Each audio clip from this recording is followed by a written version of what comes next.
Hello guys, welcome back to my channel. চলে আসলাম একটা নতুন ভিডিও নিয়ে। আর তোমরা সবাই কেমন আছো অবশ্যই কমেন্টে জানিও, এবং আমিও খুব ভালো আছি। আর এখন স্নান করে রেডি হয়ে গেলাম আজকে বাড়ি যাওয়ার জন্য, শ্বশুর বাড়ি। আর এখন খাওয়া দাওয়া করবো। ফার্স্টে খেয়ে নিলাম 1 কাপ চাটা কড়াই থেকে আমি দেরি করে উঠি, সেজন্য একটুখানি গরম করি।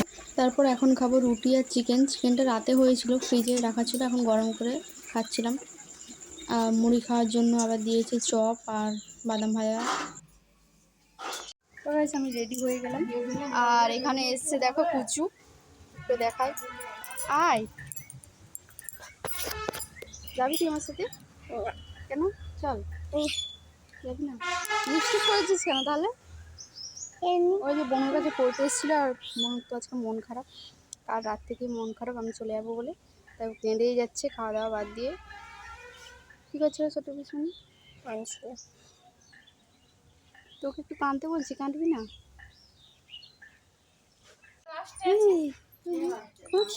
এ দেখ, দেখো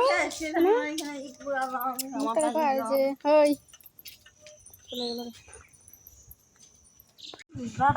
টাটা। শিখিনি অনেকদিন থাকার পর ফিরছি, মনটা খুব খারাপ লাগছে। বাবা আমাকে দিতে যাচ্ছে, একবার জামাই ষষ্ঠীতে নিমন্ত্রণ করতে আসবে, কিছুদিন পরে দিয়ে জামাই ষষ্ঠী, সেই জন্য আর ও এলো না। তারপরে আমরা এখানে দাঁড়ালাম কিছু ফল নেওয়ার জন্য আর মিষ্টি কেনার জন্য।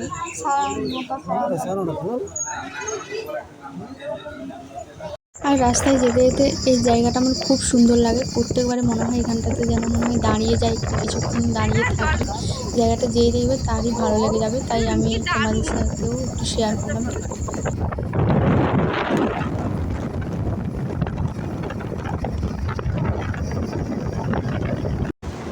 এখন আমি আমাদের বাড়ির সামনে চলে এসেছিলাম, মানে বাড়ির কাছে, মানে বাড়ি থেকে 5 কিলোমিটার দূরে একটা জঙ্গলে ছিল, আর প্রচুর হাওয়া, দেখো চুলগুলো উড়ে যাচ্ছে।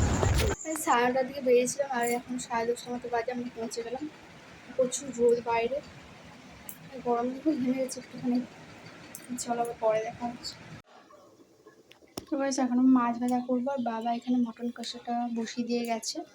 আর এদিকে মাছ ভাজার পরে আমাকে এখন আবার চিকেনটা করতে হবে। তো মায়ের জন্য মা খায় না, তো সেজন্য চিকেন হবে। এইখানে দেখো আমি আসার আগে বোন আলু আর কুঁদরি ভেজে রেখেছিলো, আর পটল রসা করে দিয়েছে। মাছটা ভাজা করি, চলো।